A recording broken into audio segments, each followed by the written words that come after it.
Shot is up. Shot is no good. Rebound down to DiVincenzo. 2 seconds to go. They get it to Brunson.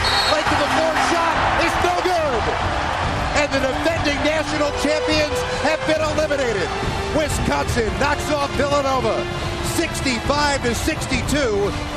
They're headed to the Sweet 16 for the 4th straight year. So some would say, Dylan McGorty, that I guess now the tournament actually starts because we have a number one is done. Villanova out defending the national crown is up for grabs. They're done. Look, we can talk about seedings all we want. Should they have been the number one overall seed? They are the defending national champs. All right, well, but if we're going to talk seeding, yes, they should have been the number one overall seed. Nobody had any gripes with that. I agree with that. So to look back with hindsight and think that they shouldn't have been the number one overall seed, that's just sour grapes looking backwards. I'll tell you where the seeding did screw this matchup up. Wisconsin should have never been an 8 so that's seed. Really where the fault Villanova was should have never had to play a team like Wisconsin, who is arguably the best, if not the best, second best team in the Big Ten all year round. They wound up getting an 8 seed. People thought they could have got a 5 seed. Went to the championship game and then all of a sudden it kind of, it makes that second matchup for Villanova tougher than it really should have been because Wisconsin is misseeded. That all being said, there's no excuses. If you're going to retain your championship and you're going to go back-to-back, you got to beat some really good teams. Yeah. And Wisconsin's not one of the best teams as far as we looked at it from paper and from the regular season. They weren't one of the best teams in the country. They weren't 8 seed, but they were somewhere in between the best teams in the country and an 8 seed. And, maybe Villanova will look back at this and say, man, we really kind of got screwed by the committee. But they didn't help themselves out today. No. They kind of clammed up down the stretch, which they didn't do at all regular season, at all last tourney.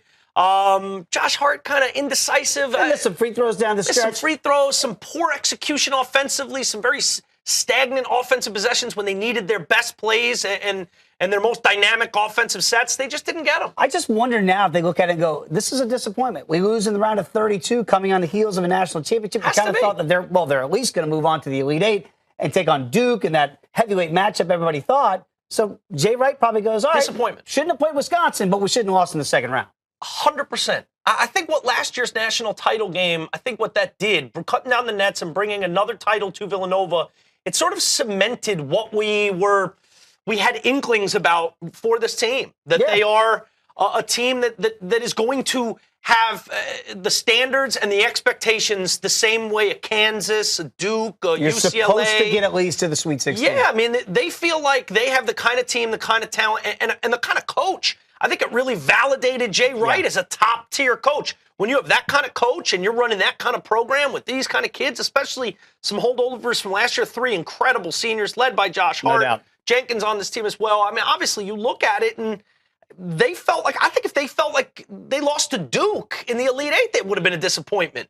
They were the number 1 overall seed. There's something disappointing about it, but when it's not like they got blown out of the gym today. And you look at Wisconsin, there's some mirror. I'm sure they felt like they were looking in the mirror a little bit. You've got a lot of seniors. Bronson Koenig's got some cojones on him. And they hit big-time shots down He hit the a huge 3. Nigel Hayes, who's a senior with a huge move. You've got Ethan App, who's one of the best players in the Big Ten, one of the best players in the country, and had some big buckets. Like, they executed. They played like a senior-laden veteran team, and that's what they are. And I'm sure Villanova said, man, those vets out-vetted us. So it happens sometimes. A little disappointment.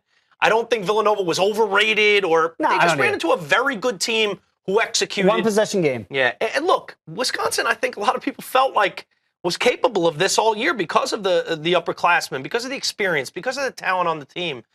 The real question now is, can they make a run? Can they kind of upset that East bracket and make a run at Duke and make a run towards that Final Four? Because we saw a couple years ago them finally get to the Final Four, losing in the championship game. There's some holdovers from that team that remember that experience that would love to make good in their final campaign. Koenig, Hayes, they'd love to put a button on their careers. One thing we do know, a new team will be cutting down the nets this year.